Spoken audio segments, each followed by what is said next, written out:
पड़ोसी मुल्क में जो है हुआ सो वाक़या है। एक मौलाना साहब थे, मस्जिद में नमाज़ पढ़ाते, रियल वाक़या है, नमाज़ पढ़ाते थे मस्जिद में। ज़रा कभी कभी लेट हो गई तो कमेटी वाले पूरे लोग कौं कौं कौं कौं कौं कौं पुकारते उनके पीछे, क्या है जी, जब दिल में आ जब आते हो करते करते हो ऐसा वैसा ऐसा पुकार। इत्तेफाक से एक दिन बेचारों को देर हो गई फिर से, तो अब उन्होंने बोले अरे भाई अब मैं वज़ू करूँगा सुन्नत पढ़ूंगा तो पूरी पब्लिक मेरा मुर्दा निकाल देंगी, टाइम हो गया, फजर की नमाज है। क्या करें मालूम है, पब्लिक के बातों के डर से बगैर वजू के नमाज पढ़ाने चले गए। हैबत हो रही, घबराहट आती, टेंशन हो रही, मगर वही हैबत से नमाज पढ़ा दी बगैर वजू के। अब हैबत भी हो रही, क्या होता कि क्या नहीं कि अल्लाह नाराज़ होता होगा, अजाब आता होगा, परेशान हो जाता होगा, टेंशन होता होगा, मगर अल्लाह क्या करूं, ये कौम की वजह से मैं ऐसा कर दिया। बल्कि टेंशन है, दिल में नदामत है, शर्मिंदगी है, मायूसी है, सब है। पढ़ा दिए। फिर एक 4-8 दिन के बाद फिर फजर को लेट हो गए, फिर बोले फिर वजू करूंगा फिर सुन्नत पढ़ूंगा, तो फिर पब्लिक मुर्दा निकाल देती मेरा। एक वक्त पढ़ा दिया था जब हैबत बहुत थी, अब दूसरी वक्त फिर पढ़ाया, मगर जरा हैबत कम हो गई, हैबत जरा कम हो गई, क्योंकि गुनाह को जितना करते जाएंगे उसका डर उतना खत्म होते चले आता। आखिरी में इंसान गुनाह को सवाब समझ के करने लगता, इतना आदी हो जाता गुनाह का। कई लोग शराब पीते, देखो मुसलमान आपने हैं, पी के यहीं रोड पे सो जाता है, उसको शर्मिंदगी होती है हौला क्या रोजाना का है अपना ये, कल घर में गिरे थे आज रोड पे गिरे, शर्मिंदगी क्या बात है, चल मियां जा ऐसे निकल, ऐसा अच्छा ही समझ के कर रहा वो काम नहीं। तुम्हारे देखे तो याद आ रहा, तुम बोले 11 बजे जलसा खत्म हो रहा, भामटे बातें कर रहे तुम मेरे साथ। जिंदगी पूरी जलसे पे गुजर रही हमारी, नो हमारे को सबक सिखा रहे हैं, चौरस्ते को रास्ता बता रहे हैं, नो अलग ही छे। पूरी जिंदगी पूरी जलसों में गुजर रही है। हमारा बयान शुरू होता ही रात में 1 बजे, हमारे बोले तो पुलिस वाले स्पेशल परमिशन देते, नक्शबंदी साहब 1 बजे शुरू करो बोलते, उनका खत्म उन्होंने जब करे, जब जाते हम लोग घर को बोलते, ऐसा है हमारा मामला। इन्होंने हमारे को बोल रहे हैं 11 बजे तक का जो परमिशन, बोला आऊँ न को आऊँ, पूछा मैं इनको, नहीं नहीं आज आज, हाँ बोला राइट, इतने की तुम बैठो खामोश।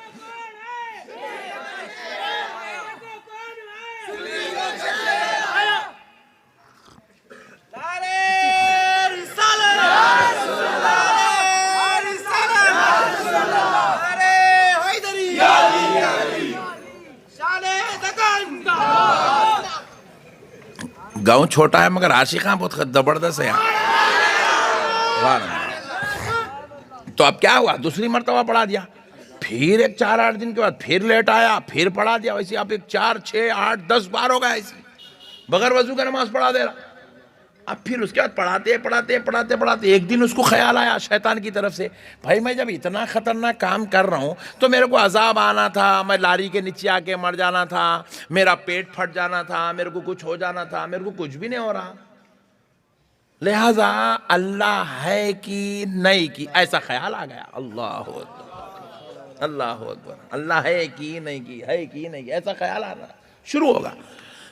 अब इत्तेफाक से क्या हुआ, जरा डुम्मे इनके ज्यादा ही चल रहे थे, आदि हो गए अभी बदमाशी के, डुम्मे भी चल रहे हैं, जोहर में डुम्मा मार दिया, मगरिब में डुम्मा मार दिया, कमेटी वाले फिर इनके ऊपर पुकारे। इत्तेफाक से उस दिन इनको फजर की नमाज को गुस्ल की हाजत थी, बोले अब फिर नहीं गया तो फिर झगड़ा होता मस्जिद में, बोल के क्या करे, बगैर गुस्ल के आ गए मस्जिद को, बगैर तहारत के आगे नमाज पढ़ा दिए। अल्लाह माफ करे, अस्तगफिरुल्लाह। फिर उसके बाद पहली बार पढ़ाए तो हैबत थी, दूसरी तीसरी बार पढ़ाए तो वो हैबत खत्म हो गई, फिर ख्याल आया, वजू करके बगैर के वजू के नमाज पढ़ाए तो ख्याल आया अल्लाह है कि नहीं की। अब क्या ख्याल आ रहा, अब तो अल्लाह है ही नहीं, अगर अल्लाह रहता तो मेरे को अजाब आना था, मैं जमीन में धंस जाना था, मैं मर जाना था, मेरे को टक्कर लग के मैं मर जाना था, मेरे मुंह में कीड़े पड़ना था, मैं मस्त हूँ, सेहतमंद हूँ, ना बीपी आया ना शुगर आया, कुछ भी नहीं आया, मैं तो मस्त हूँ, अल्लाह है ही नहीं। अभी ये जहन में ये फतूर, ये शैतानियत, ये बदमाशी चल रही, उसी दौरान क्या हुआ, शैतान क्या करा, एक तरकीब ऐसी चला, ईसाइयों के एक पादरी से इनकी मुलाकात हो गई। तो वो ईसाइयों के जो पादरी होते हैं, फादर जो होते हैं, वो उनसे मुलाकात हुई, उन्होंने क्या करें इनको, अरे आप गुरुजी हैं, आप मौलाना साहब हैं, आप हमारे चर्च को आइए ना, हम आपको ऐसे करते हैं, रिस्पेक्ट देते हैं, वो देते हैं। इन्होंने क्या करे, उसकी मोहब्बत में इन्हों गए चर्च को, जाते कि उन्हें इनको ऐसी जबरदस्त स्पीच दिया, इनके दिल को छू गई। इन्हों क्या करे, वो स्पीच सुनना, उससे मुलाकात करना, बैठना, दोस्ती करना, चाय पीना, खाना खाना शुरू कर दिए। करते करते करते करते महीने 2 महीने के अंदर इनको इतना पसंद आया, इस्लाम छोड़ दिए, ईसाई बन गए। इस्लाम छोड़ दिए, मुकम्मल इस वसीम रजवी की दास्तान है पूरी है, ईसाई बन गए। अब ईसाई बन गए तो बन गए, क्या करे, इस्लाम के खिलाफ बोलना शुरू कर, इस्लाम के खिलाफ, कुरान के खिलाफ, नबी के खिलाफ, अल्लाह के खिलाफ बदकलामियां करना शुरू करे। शरारतों और बदमाशियों के बाजार गरम कर दिए। तो अब इधर से उलमा इकराम क्या करे, मुसलमान उलमा इकराम पूरे मिलके एक कमेटी बनाए, बोले कि चल के ये शैतान से बात तो करेंगे, आखिर इन्हें सुधरा तो अच्छा है, ना तो इसका काम पूरा पहचानेंगे। बल्कि गए जाके पूछे, भाई तू मुसलमान था, आलिम दीन था, मस्जिद का इमाम था, आखिर ऐसा क्या हो गया, तू मस्जिद छोड़ दिया, इमामत छोड़ दिया, फिर तू दीन छोड़ दिया, अल्लाह रसूल के खिलाफ बोल रहा, कर हुआ क्या? तो उन्हें ये पूरी स्टोरी उन्हें सुनाया। ये मैं ऐसा बगैर वजू क्या आया था, 1 खुद पढ़ाया, 2 खुद पढ़ा, 4 खुद पढ़ा, 10 खुद पढ़ा, फिर बगैर तहारत क्या आया, नमाज पढ़ा।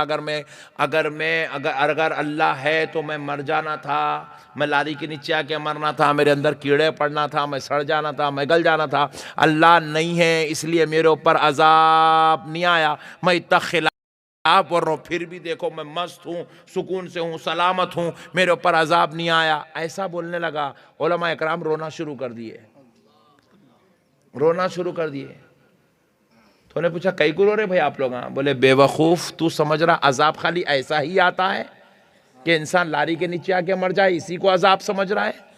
तू खाली इसी को अजाब समझ रहा है कि आदमी के जिस्म में कीड़े पड़ जाए, वो गल के मर जाए? तू इसी को अजाब समझ रहा है कि ज़मीन उसे धंस ले और ज़मीन के अंदर वो जिंदा दफन हो जाए? अरे नालायक, ये अजाब छोटे हैं, लारी के नीचे आके मरना, जिस्म में कीड़े होना, ये जो है ज़मीन के अंदर धंस के मर जाना, ये छोटा अजाब है, और अल्लाह ने तुझे दिया है वो कायनात का सबसे बड़ा अजाब है। बोले, वो क्या? अल्लाह ने तुझे अपने मजहब से निकाल दिया और ईसाइयों में डाल दिया, इससे बड़ा बदतरीन अजाब तेरे लिए और क्या हो सकता है? इससे बड़ा बदतरीन अजाब क्या हो सकता है? मौत ही अजाब नहीं है, जिंदा रख के भी कुत्तों और जानवरों की तरह तेरे साथ सुलूक हो जाए, इससे बड़ा अजाब और क्या हो सकता है? तो तेरे ऊपर अल्लाह का अजाब आया।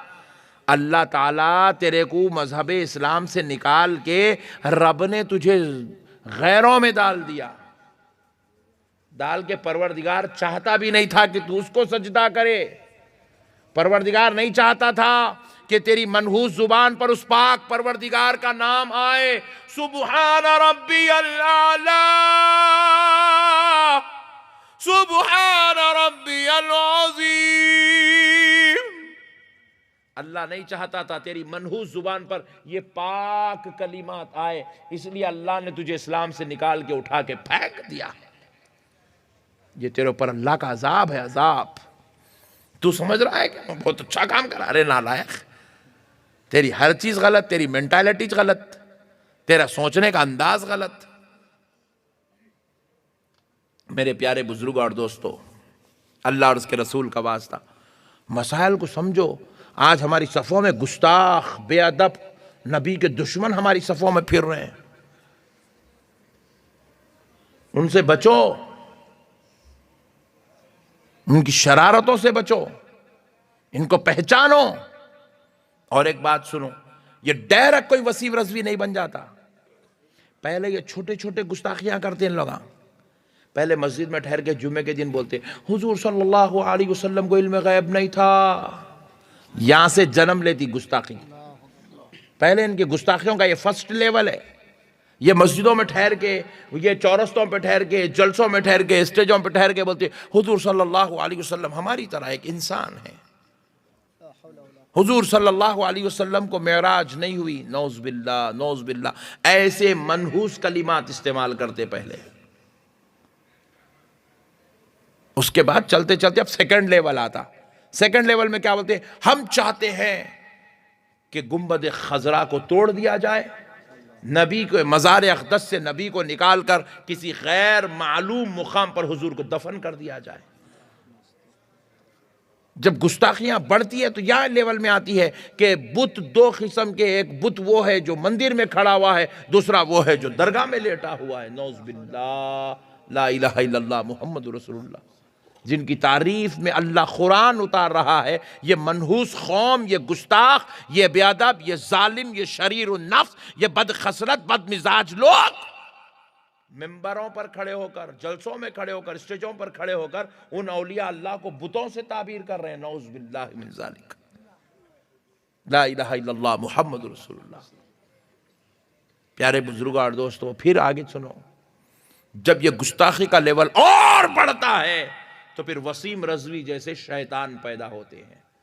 ये वसीम रज़वी लास्ट स्टेज है, पहला स्टेज इसका हमारे मोहल्ले में है, हमारे दरमियान में। बैठे बैठे मामू सटक जा रहा, बैठे बैठे फुप्पा भटक जा रहा, बैठे बैठे चिचा निकल जा रहा, बैठे बैठे ससुर जी गुर्र बोल के शुरू हो जा रहे हैं। क्या रे भाई, दरगाह को नहीं जाना जी, शिरक है जी, बिदअत है जी, हराम है जी, कुरान में क्या जी, हदीस में क्या जी, बोल के शुरू हो जा रहा, ससुरा शुरू हो जा रहा। ये पहला लेवल है। ये यहीं इसको खत्म कर दिए, ये फर्स्ट लेवल को, तो फिर उन्होंने बड़े गुस्ताख नहीं बनते। उनका वहीं क्लियरेंस करना, उनको समझा देना, उनको बात बतला देना, नहीं बाबू गलत जा रहे आप, ये नहीं हो सकता ऐसा। कुरान हदीस उनके सामने पेश कर देना, उनके दिमाग के अंदर जो फुतूर बैठा हुआ है वो निकाल देना पूरा।